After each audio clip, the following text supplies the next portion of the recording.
Aleluia. Amém, igreja? Amém. Graça e paz. Quem está feliz com Jesus, diz amém. Estou achando o amém de vocês um pouco baixo. Amém? Amém? Glória a Deus. Queridos, abram comigo lá no livro de Marcos. Marcos capítulo 3.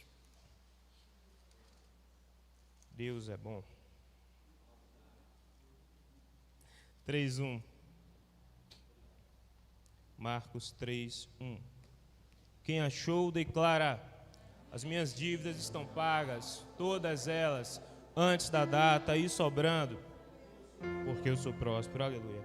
Diz assim a palavra do Senhor, Marcos 3:1. E outra vez entrou na sinagoga e estava ali um homem que tinha uma das mãos mirrada. E estavam observando se curaria no sábado, para o acusarem. E disse ao homem que tinha a mão mirrada: levante-se e vem para o meio. Verso 5. E olhando para eles em redor com indignação, condoendo-se da dureza do seu coração, disse ao homem: estende a tua mão. E ele a estendeu, e foi restituída a sua mão, sã como a outra. Amém. Queridos, não se sabe em qual sinagoga exatamente se trata ali. Sabe-se que era na Galileia e possivelmente em Cafarnaum. E ali estavam alguns escribas e fariseus, provavelmente com a missão única e específica: observar se Jesus curaria no sábado para poder pegá-lo no possível erro. Estavam ali observando aquela situação, mas o que me chama a atenção é a profissão que aquele homem exercia.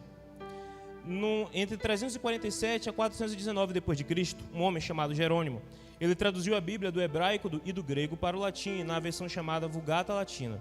E ele comentou essa passagem, mas a que fica lá em Mateus, do capítulo 12.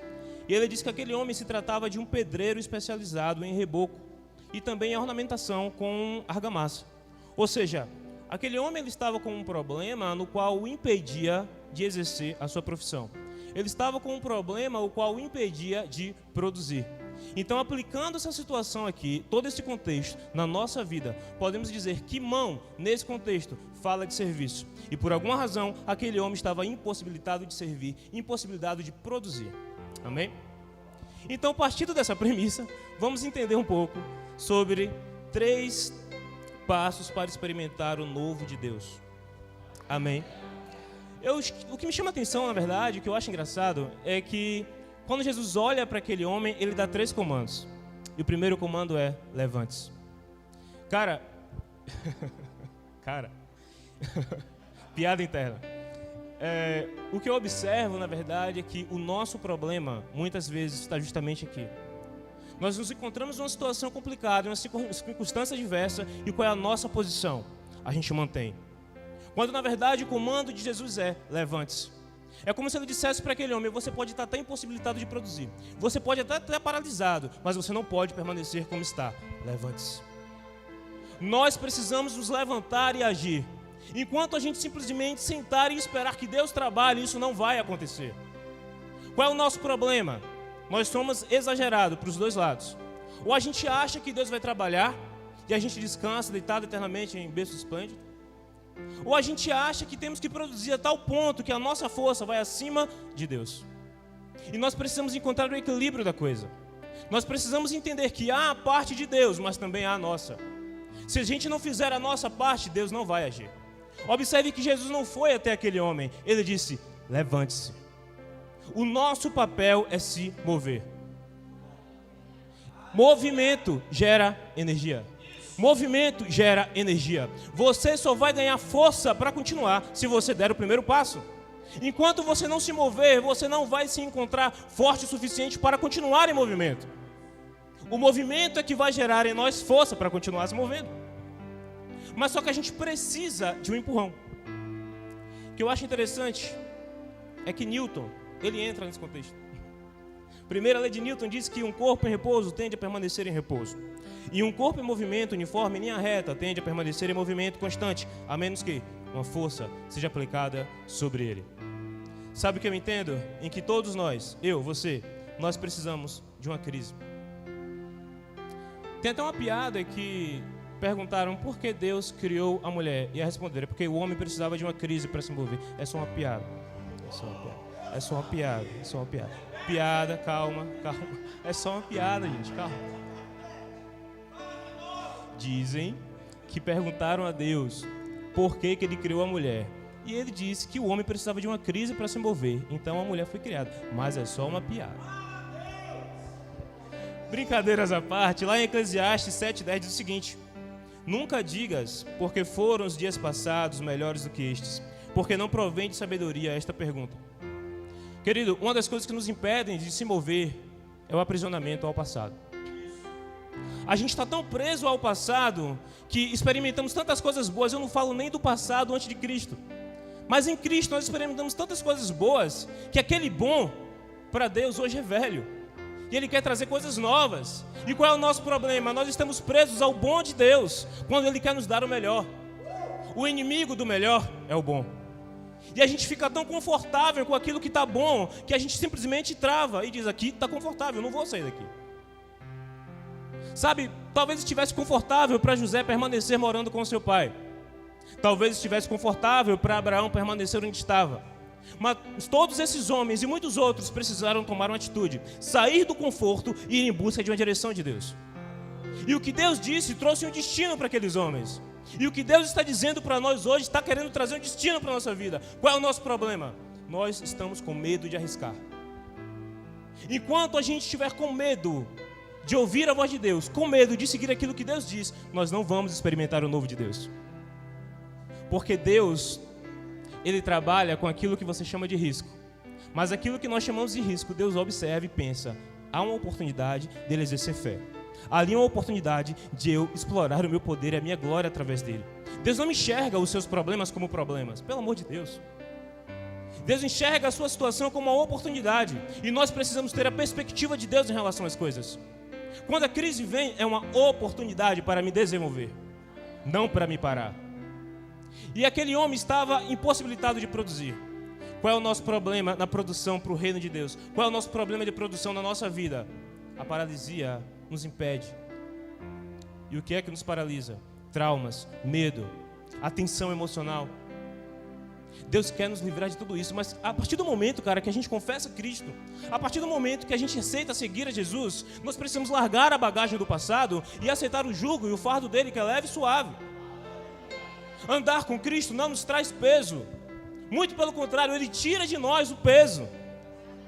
Ele coloca o peso sobre Ele e coloca sobre nós algo leve e suave. Enquanto eu e você não tomarmos uma atitude, Deus não vai agir. Em Tiago diz o seguinte: achegai-vos a Deus, e Ele se achegará a vós. Deus não vai tomar o ponto de partida, Ele é seu. Porque o que Deus precisava fazer para se aproximar do homem, Ele fez. Ele deu seu Filho. E toda aquela ligação que foi perdida no Éden foi restituída em Cristo.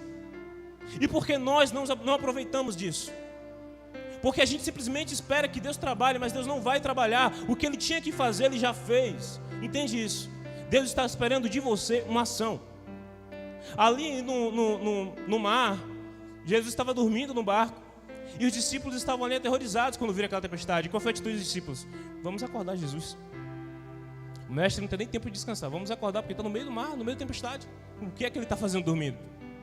E eu me perguntando, eu cheguei a uma conclusão. Eu acho que Jesus permanecia dormindo porque pelo tempo que os discípulos caminhavam com ele, ele esperava que os discípulos tomassem uma atitude. Mas a atitude dos discípulos foram ao qual? Chamar Jesus. Jesus acorda, acalma o mar, acalma o vento, ele repreende, ele diz: homens de pouca fé. Se nós não escolhermos caminhar em fé, porque caminhar em fé é uma escolha, é uma decisão. Se eu não escolher caminhar em fé, eu não vou experimentar o melhor de Deus. Porque o justo vive pela fé. E tudo aquilo que Jesus conquistou na cruz só temos acesso se tivermos fé. Sem fé, eu não tenho acesso aos benefícios da cruz. Sem fé, eu não tenho acesso aos benefícios de uma nova vida com Deus. Eu preciso andar em fé, mas fé é um músculo. E como todo músculo, ela precisa ser exercido. Se eu não exercer fé, eu não vou conseguir adquirir para mim aquilo que Deus estabeleceu. Sabe, Deus, Ele é como se Ele tivesse colocado uma mesa farta. E a gente, próximo à mesa, não estamos desfrutando daquilo. Porque a gente espera que Deus pegue os itens da mesa e coloque em nossas mãos. Mas o que Deus quer é simplesmente uma coisa: levante-se. levante-se e tome uma atitude. Se eu não tomar uma atitude, eu vou repetir, Deus não vai tomar uma atitude também.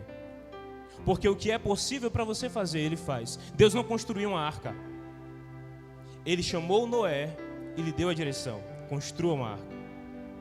Mas Noé não foi atrás dos animais para colocar dentro da arca.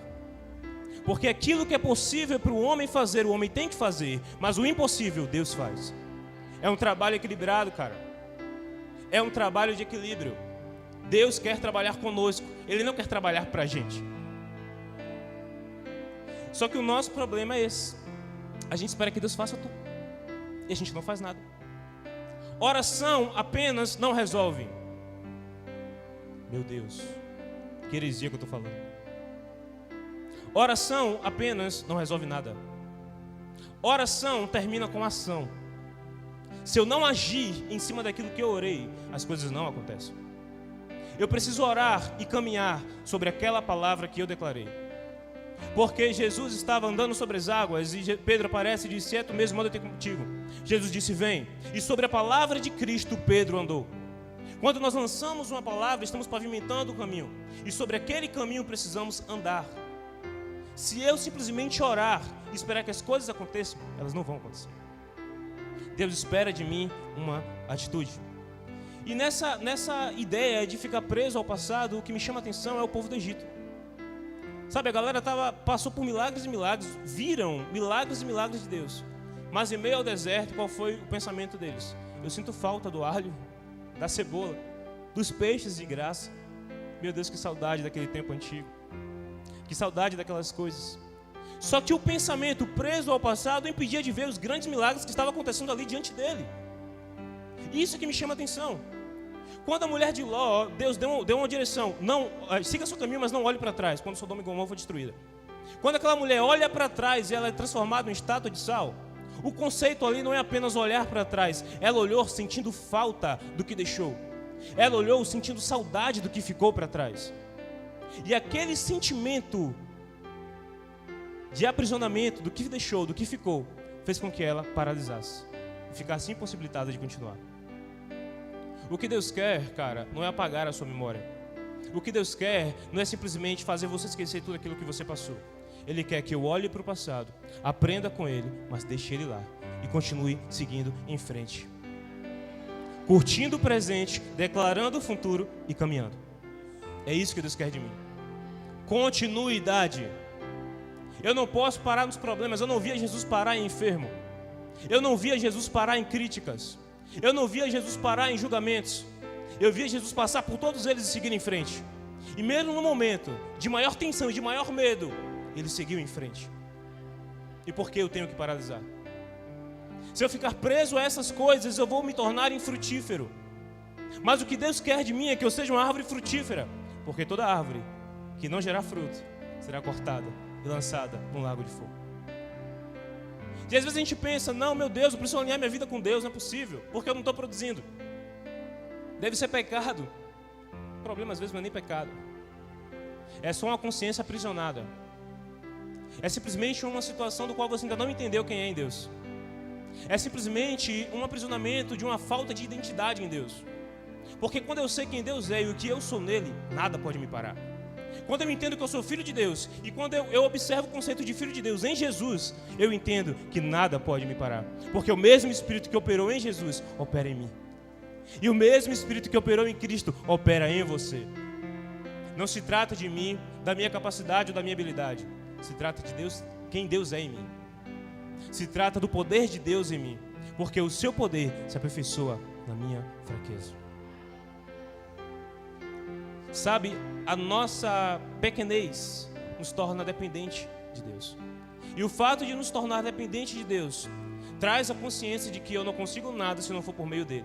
E quando eu entendo que eu não consigo nada se não for por meio dele, eu sempre vou até ele para conseguir as coisas. Porque quando eu tento conquistar as coisas pela força do meu braço, acredite, em algum momento você vai parar. Tem limites para a sua força, tem limites para a sua sabedoria, para a sua habilidade. Mas quando eu coloco nas mãos de Deus, nada pode me parar. Nada. Lá em Filipenses, essa passagem eu sempre cito, eu amo. Filipenses 3:12. Não é que já tenha alcançado ou que já seja perfeito, mas prossigo para alcançar aquilo para o que fui também preso por Cristo Jesus. Irmãos, quanto a mim, não julgo que eu haja alcançado, mas uma coisa faço, e é que, esquecendo-me das coisas que atrás ficam, avançando para as que estão diante de mim, prossigo para o alvo, pelo prêmio da soberania e vocação de Deus em Cristo Jesus. Sabe, eu olho para Paulo e eu penso que aquele homem que perseguiu os cristãos, que matava os cristãos, que agora estava pregando Cristo em meio aos cristãos, aquele homem, ele era criticado e julgado o tempo inteiro. Aquele homem era lembrado o tempo inteiro do seu passado e do que ele fez. Mas este homem, ele disse: eu esqueço das coisas que para trás ficam. Não vale a pena mais lembrar do que passou. Não vale a pena mais me prender aquilo que eu fiz ou deixei de fazer. O que passou, passou. Eu vou seguir em frente em direção ao alvo, que é Cristo Jesus. Sabe o que Deus quer fazer conosco, cara? É como a águia. A águia, quando ela vai ornamentar o seu ninho tem aproximadamente 2 metros de diâmetro. E ela busca o pico mais alto. E ela ali coloca os espinhos, mas por cima dos espinhos ela coloca tudo aquilo que é confortável. Folhas e afins. Para que o seu filhote nasça e fique bem.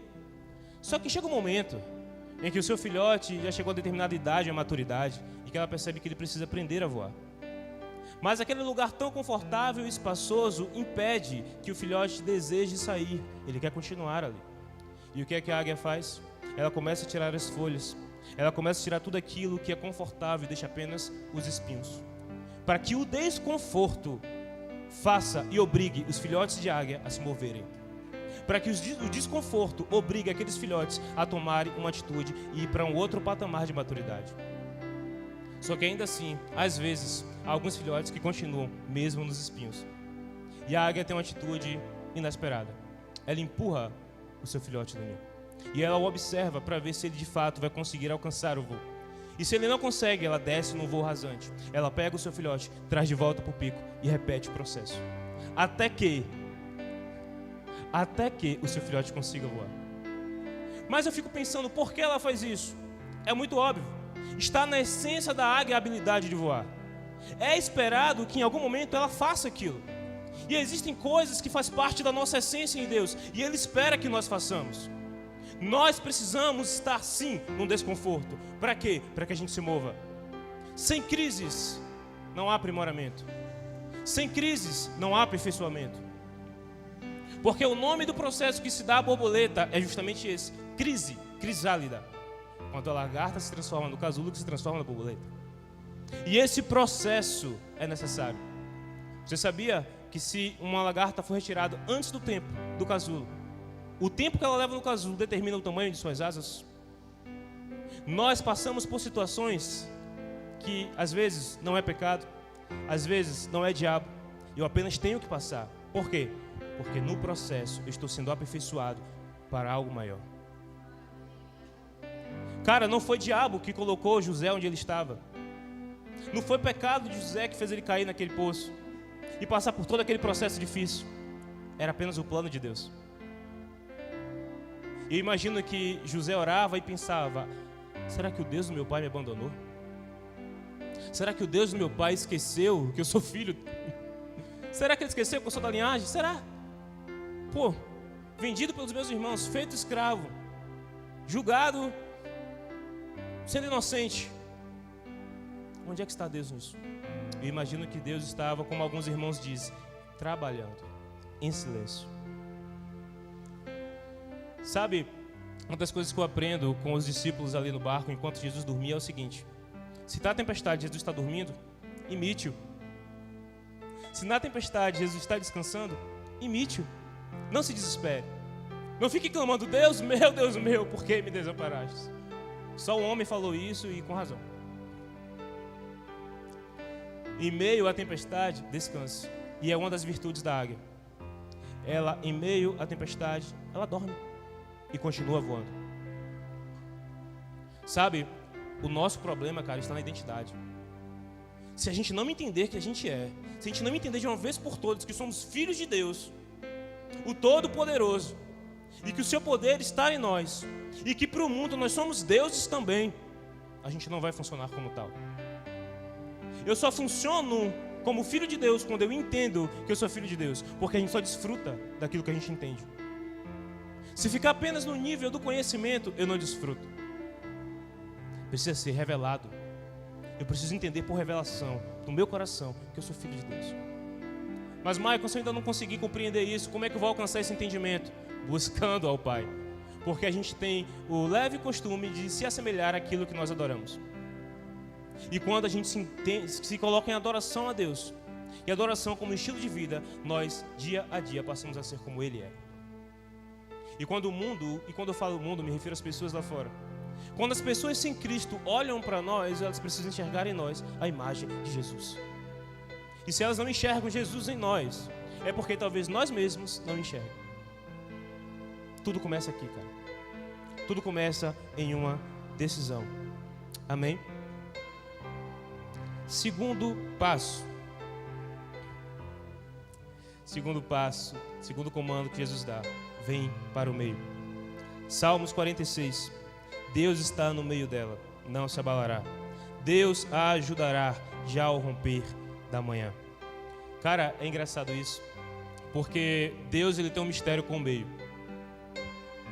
Jesus apareceu no meio dos discípulos.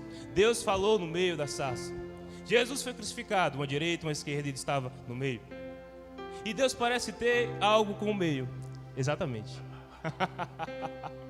Deus parece ter algo com o meio. Mas o que o meio representa de fato? Eu tenho algumas perspectivas sobre isso. Eu diria, eu aprendi, que o meio representa a caminhada. Na caminhada costumamos cansar. Na caminhada costumamos pensar em desistir. No processo. E sabe, quando você analisa, Jesus, ele dá um comando: levante-se, tome uma atitude. E o segundo comando é: vem para o meio. Jesus não vai até o homem, ele pede para que o homem venha até ao público. Porque eles estavam numa assembleia. E quando ele diz vem para o meio, é como um ato de exposição. Eu imagino aquele homem que tinha a mão mirrada. A mão mirrada, cara, é como se só tivesse ossos. Eu imagino aquele homem com a sua debilidade e sua fragilidade indo para o meio da assembleia e todos os olhos sendo fitados nele. Eu imagino a vergonha. Eu imagino que ele parou e pensou assim: por que Jesus está me chamando para o meio? Todo mundo está me vendo agora. Eu estava aqui no meu canto quietinho, com a minha fragilidade, com a minha debilidade, sem ninguém ver. E ele me chama para o meio para todo mundo ver. O que é isso? Mas sabe, se eu parar para pensar que o meio é um processo e que Jesus está me chamando para passar o processo com Ele, Ele está no meio. O processo pode até parecer espinhoso, mas se Ele está no meio, acredite, você chega do outro lado. A tempestade parece até parecer que o meu barco vai afundar, mas acredite, se Ele está no meio, eu vou chegar do outro lado. Porque o problema não é você passar pela dificuldade, mas como você passa por ela. O problema não são as circunstâncias, mas como você lida com ela. O problema não é o processo, mas quem te acompanha nele. E se você entender que Deus está no meio dessa situação, acredite, nada vai lhe impedir de alcançar o outro lado, porque Ele está com você. Por outro lado, se eu penso que o meio ali representa uma exposição, eu imagino a situação daquele homem triste, vergonhoso, afinal de contas ele estava se expondo para aquelas pessoas. Sabe, às vezes é necessário que a gente se exponha, não para que a gente seja envergonhado, porque a palavra diz que para a vergonha tem dupla honra. É necessário às vezes que há disposição, porque para que todos vejam, cara, que naquilo que você foi envergonhado, naquilo que você fraquejou, naquilo que você parou, hoje Deus te dá uma nova oportunidade. Porque naquele momento que ele vai para o meio em exposição e ele aceita o comando de Cristo, ele estava se colocando à disposição para Jesus trabalhar na vida dele. Então ser exposto nem sempre é algo ruim. Às vezes é necessário, não para vergonha, para que todos vejam o operar de Deus em sua vida. Para que todos vejam, para que o nome de Deus seja glorificado através da sua vida. Se eu não tiver essa consciência, Deus deixa de trabalhar. Porque sabe o que é interessante? Receber um comando de Deus é uma coisa, você escolher seguir esse comando é completamente diferente. Temos a triste mania de dizer que Deus não fala conosco. Ah, eu orei, mas Deus não falou. Ah, eu estou passando por uma situação, mas Deus não falou. A questão não é Deus falar ou não falar, a questão é você estar ouvindo. Sabe, a gente por muitas vezes quer chegar aqui e Deus usar o profeta, o nosso apóstolo, e apontar o dedo para você e falar com você. Isso até é maravilhoso, coisa e tal, mas há uma forma básica de Deus falar. E se eu não tiver no básico, não dá bom. Se eu quero buscar uma direção de Deus para a minha vida, eu preciso ir para o básico, a palavra de Deus. Segunda forma de Deus falar conosco, o nosso testemunho interior. Se você tem o Espírito Santo, não me diga que se você está indo por um caminho que não é da vontade dele, o Espírito Santo não te alertou. Ele alertou. Você não quis ouvir. E aí, quando a gente quebra a cara, qual é o nosso papel? A culpa é de Deus. Eu orei, ele não falou comigo. Eu busquei de Deus e não tive direção. O problema não é eu não ter direção, Deus tem nos direcionado, cara. Cada palavra que sai desse altar aqui é uma palavra de vida, é uma palavra de direção, é uma palavra de destino. Porque alguns vivem e outros não. Porque alguns assumem aquilo como verdade para a sua vida, agarram aquela palavra e correm com ela, e outros param. E se eu não escolher hoje levantar e seguir com essa palavra, Deus não vai agir. Não insista. A culpa não é da palavra liberada nem do profeta. A culpa é do seu posicionamento em relação a isso. Porque quando eu me posiciono em fé, acredite, se a fé honra a Deus, Deus honra a fé. Mas o nosso problema ainda é o medo do novo. Temos medo de insistir em algo novo. Temos medo de arriscar o novo. E a gente paralisa. E a gente se torna improdutivo. Mas o nosso propósito e o papel de Deus na nossa vida é justamente nos mostrar que há algo novo. Uma outra perspectiva que eu tenho do meio é que ali representa o centro da vontade de Deus. E se eu parar para analisar que Jesus ele dá o comando de se levantar e tomar uma atitude, e depois ele diz, venha para o centro da minha vontade. Quando eu estou caminhando no centro da vontade de Deus, não significa que a vontade de Deus está alinhada à minha. Significa que a minha vontade tem que estar alinhada à dele. Porque às vezes tomamos atitudes e seguimos por caminhos que não parecem frutificar e não parecem prosperar. Porque talvez Deus não esteja dentro. Eu penso que Deus olhou para Moisés e disse, Moisés, eu vou enviar com você a minha bênção. Moisés disse, eu não quero a sua bênção. Não, então eu vou enviar com você os meus anjos. Moisés disse, eu não quero os anjos. Eu quero o seu cabode.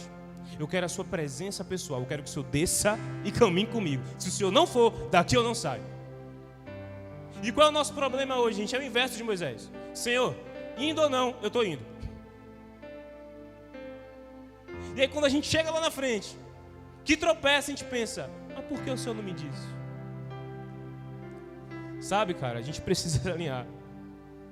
Precisa acordar e entender que Deus quer estar falando conosco o tempo inteiro. Só que às vezes a gente parece como o povo do Egito. Deus quer falar com todo mundo, mas o povo para e pensa, não, Senhor. Fala contigo, Deus fala contigo e você fala com a gente não quer ouvir a voz de Deus. Só que isso é impossível nos dias de hoje, porque o Espírito Santo está em você. E ele prescruta o coração de Deus. E ele te traz à memória tudo aquilo que você viu e ouviu. Então ele está te guiando o tempo inteiro, porque ele é que nos guia pelo caminho da verdade e nos ensina todas as coisas. Se ele nos ensina todas as coisas e nos guia pelo caminho da verdade, por que eu ainda cometo tantos erros nesse caminho, que era para ser o caminho de toda a verdade? Porque talvez o caminho que você esteja seguindo não é o caminho que Deus planejou. Porque ele já preparou um caminho para você. Cabe a você ouvir dele qual é esse caminho. E não querer criar um novo. Havia uma época que a gente estava indo para o monte. E eu não sei se você já foi, mas é difícil subir. A areia macia, você tem que se esforçar. E aí, o nosso pastor estava aí na nossa frente e eu percebi que ele criou pegadas. Subir no monte pelas pegadas era muito mais fácil. Subir no monte, seguir o caminho que alguém já trilhou, se já tem um caminho pronto, eu preciso seguir por ele. Jesus trilhou o caminho, eu não preciso criar outro. Porque todo o peso e todo o sacrifício que precisaria ser feito, ele já fez. Eu não preciso me esforçar, não precisa doer. A dor é inevitável e o sofrimento opcional.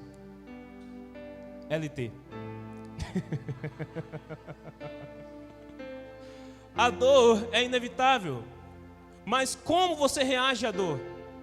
Porque Pedro e Judas passaram pela mesma dor, ambos traíram a Cristo. Mas Pedro se reinventou, ele usou a dor para se aprimorar, para se aperfeiçoar e seguir em frente. Judas, por outro lado, se suicidou. O problema não é a dor, mas o que você faz com ela. como você lida com ela, como você corresponde a ela. Isso vai determinar o seu destino. Amém? Terceiro passo, e aqui eu termino. Uma vida de adoração. Mateus 15:8. Este povo se aproxima de mim com a sua boca e me honra com os seus lábios, mas o seu coração está longe de mim. E o terceiro comando que Jesus deu foi: levante a sua mão. Em Lucas especifica que a mão mirrada era a mão direita. Para a maioria de nós é a mão de apoio, a mão de força. Então aquele homem, ele estava totalmente impossibilitado de produzir. E Jesus, ele dá 3 comandos: tome uma atitude, venha para o meio e estenda a sua mão. E a mão mirrada que ele levantou, instantaneamente, no mesmo momento, foi curada. E o que eu aprendo com isso? Um sinal de adoração. Eu preciso tomar uma atitude, preciso.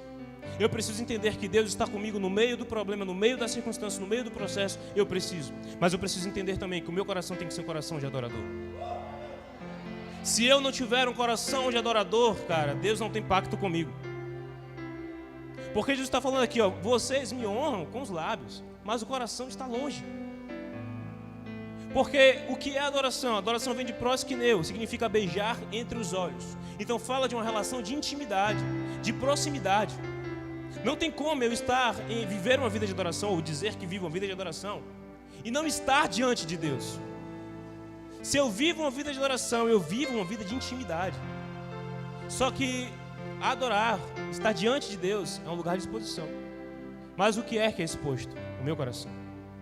A adoração nada mais é do que uma expressão do seu coração. Alguns gritam, alguns correm, outros pulam, outros ficam que nem eu. Não sai do lugar. Mas cada um se expressa de uma forma. O que é impossível é eu dizer que sou adorador, que adoro a Deus, mas eu não me expresso diante dele. Porque a adoração é uma expressão do meu coração, é uma expressão de gratidão, é uma expressão de alegria, é uma expressão de amor, é corresponder à presença de Deus. Isso é adoração. Não tem como eu estar na presença de Deus e não correspondê-lo e dizer que estou adorando. Eu não estou. Se Deus está no lugar, eu correspondo a isso. Não tem como eu não corresponder à presença. Isso me lembra de Davi. Davi estava ali no seu reino, no seu reinado, no seu trono. E as pessoas vinham trazendo a arca, que até então não estava com ele. Ele havia deixado a casa de Obed-edom. E o pessoal vinha trazendo a arca, e a palavra diz que Davi, ainda de longe, quando ele observou a arca se aproximando, ele começou a dançar, ele começou a pular, ele começou a se alegrar. E a sua mulher ainda o criticou, porque suas roupas estavam caindo enquanto ele dançava, e as suas vergonhas à mostra. Mas o que eu entendo com isso? Aquele homem começou a se expressar quando ele percebeu a presença de Deus se aproximando. Não tem como eu estar na presença de Deus e não me expressar. Não tem como eu estar na presença de Deus e não querer pular, não querer gritar, não querer chamar por Ele. Não tem como eu estar diante do Pai e não corresponder. Mas se eu estou diante de Deus, eu preciso entender a quê, para quê e por que Ele está me chamando. Porque se eu entendo isso, eu correspondo. E eu preciso corresponder àquilo que Deus quer de mim. Sabe, cara, vir para a igreja é legal. Você é mais baiano, é massa. Vir para o culto é muito bom. Cultuar ao Senhor é maravilhoso. Estar aqui coletivamente é excelente. Mas de nada disso aqui tem sentido se só ficar aqui. Isso aqui, na verdade, é uma extensão do culto que você começa em casa.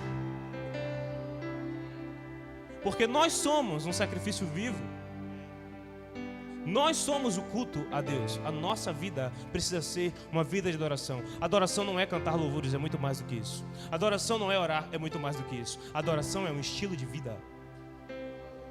Adoração é uma atitude contínua de expressões de gratidão, expressões de amor. Porque quando eu entendo o sacrifício de Jesus, quando eu entendo o que Deus fez por mim, eu tenho o desejo extremo e intenso em corresponder a isso. E aí nós falamos como Paulo: não vivo mais eu, mas Cristo vive em mim. Já não é mais eu, já não somos mais nós, mas é Ele em nós. Porque Cristo em mim, a esperança da glória.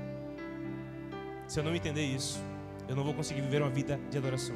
Porque aqui diz, não aqui, mas a palavra diz que Deus ele está em busca dos verdadeiros adoradores. E se Ele está em busca dos verdadeiros, é porque existem os falsos. Quem são os falsos adoradores?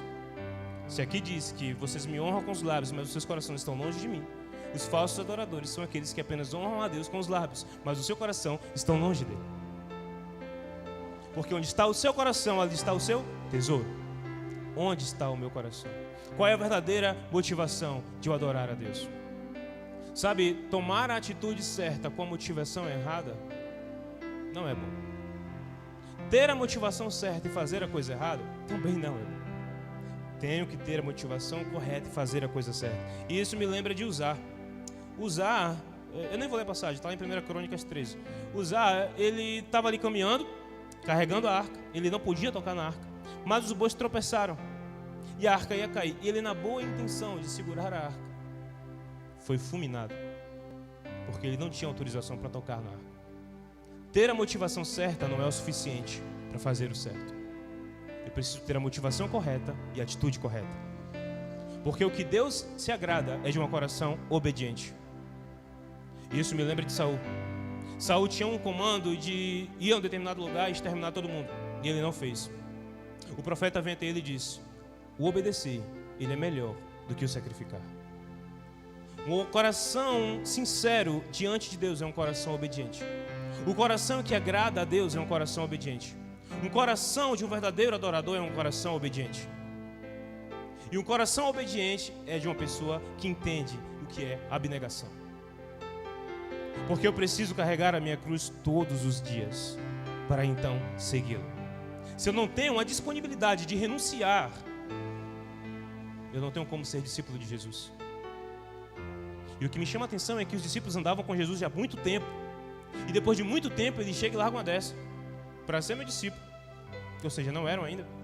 Para ser meu discípulo, você vai ter que carregar a sua cruz todos os dias e então me seguir. É uma vida de renúncia. E sabe, pelo propósito, a gente renuncia até o que é permitido. Pelo propósito, até aquilo que a gente pode fazer, a gente diz não. Pelo propósito. Precisamos ter um coração obediente e um coração transparente diante de Deus, para que Ele fale conosco, para que Ele nos use. Tudo isso é muito lindo. Fluir na unção é maravilhoso. Mas o meu coração precisa estar alinhado com Deus. Nós não podemos nos empolgar com os dons, com o fluir, com o mover. Porque o que vai garantir a sua salvação não é nada disso. O que vai garantir a sua salvação é o seu coração estar alinhado com o coração de Deus. Ah, mas eu preciso crer, a adoração não é só isso. Sim, mas para permanecer salvo é um pouquinho mais. Preciso caminhar com Deus. Eu preciso estar com Deus. Porque Mateus 7:21 fala que muitos naquele dia chegarão e dirão: Senhor, expulsei demônios em Teu nome, curei em Teu nome, fiz maravilhas em Teu nome. E Jesus vai dizer: apartai-vos de mim, maldito, porque não vos conheço. E a palavra conhecer fala de intimidade. Eu não vos conheço intimamente. Nós não fomos íntimos. Você fluiu na unção, você fluiu nos dons, você operou maravilhas, você ganhou multidões, mas perdeu a própria alma.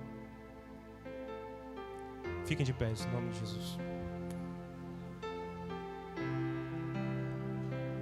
Fechem seus olhos.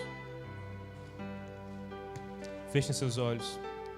Nós precisamos ter o nosso coração grato. Precisamos ter o nosso coração transparente diante de Deus. Precisamos entender que Deus, Ele não vai fazer nada se eu não tomar ação primeiro. Deus não vai fazer nada se eu não tomar a atitude e a decisão de fazer também. Precisamos entender que Ele está nos chamando para caminhar um processo, mas que Ele estará conosco no processo, nos aperfeiçoando, nos aprimorando, nos guardando. E precisamos entender que o que Deus quer de nós é que tenhamos corações de um verdadeiro adorador. Pai, no nome de Jesus, aqui estão os Teus filhos, Senhor. E eu declaro que aqui estão homens e mulheres cheios da Tua presença. Eu declaro que aqui estão homens e mulheres, meu Pai, que têm os corações livres e abertos diante do Senhor. Mentes libertas. Eu declaro que aqui estão pessoas, meu Pai, livres do passado.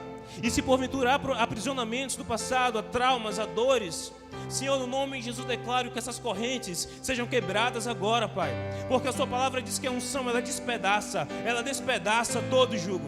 Então, no nome de Jesus, declaro, meu Pai, liberdade, porque a sua palavra diz que onde há o Espírito de Deus, ali há liberdade. E aqui estão pessoas que carregam o Espírito. Nesta igreja, o Senhor está presente. Então eu declaro no nome de Jesus, meu Pai, pessoas libertas de aprisionamento na mente, pessoas libertas de aprisionamentos emocionais, pessoas livres, homens e mulheres, meu Pai, corajosos, homens e mulheres ousados, que entendem que em Ti, meu Pai, que no Senhor podemos ir além, podemos ir mais longe, podemos conseguir coisas grandiosas, meu Pai. No nome de Jesus, eu os abençoo.